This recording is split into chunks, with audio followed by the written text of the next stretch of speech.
Hey everyone, I wanted to welcome you back to week 3 and kind of talk about some things for our week 3 agenda. Hey, I've read all your comments. I've loved our discussion board questions. I love the way that class has defined rhetoric and argument. Student papers look really strong. So what we're going to do in today's lecture for week 3 is we're going to add to our next step of understanding how rhetoric and argument work.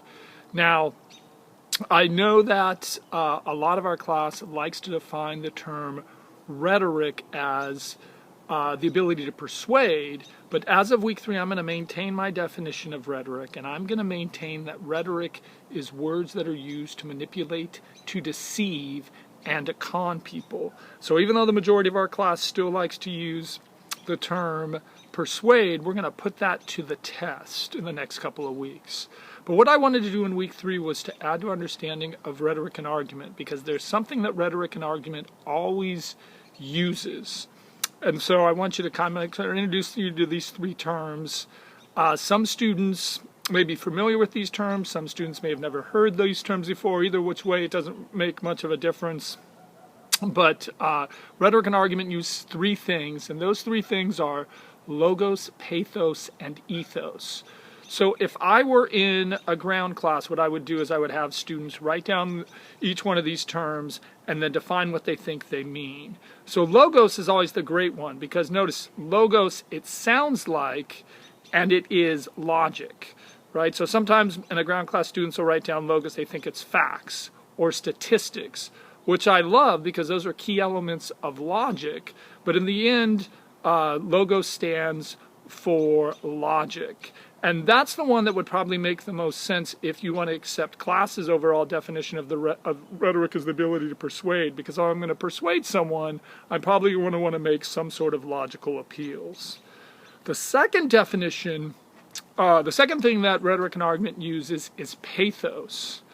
And pathos is an appeal to emotion. And the way that I try to remember that pathos and appeal to emotion is I think, okay, pathos starts with P, and so sometimes people who are good with rhetoric are passionate, right? So passion, some sort of emotion. So pathos is an appeal to emotion. And if you want to accept my definition of rhetoric as words that are used to manipulate, to deceive, and con people, then it would make sense that you'd want to appeal to people's emotions, that you'd want to appeal to pathos.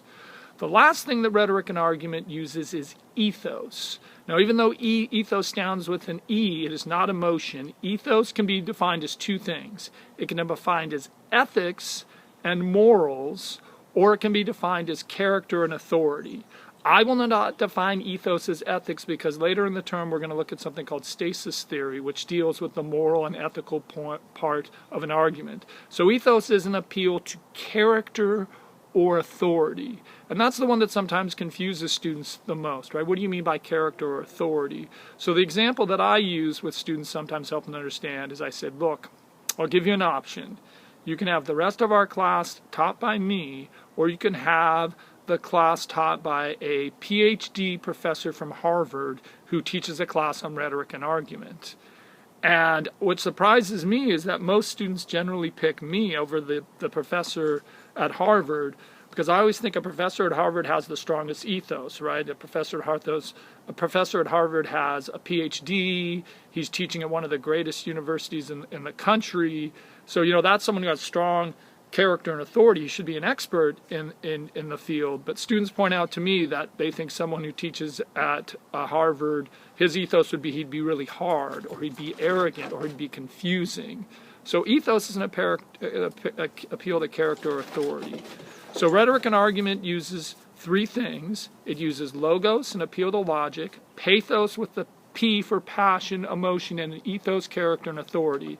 And now what there's a short discussion board question where you're just going to kind of examine these terms. I think there's a second video you need to watch. And then this week is great because we get into the Wild, loads of fun. There's a quiz on it. And then there's a short essay to look at an argument about capital punishment. Email me if you got any questions, or I will see you during my office hours. Have a great week.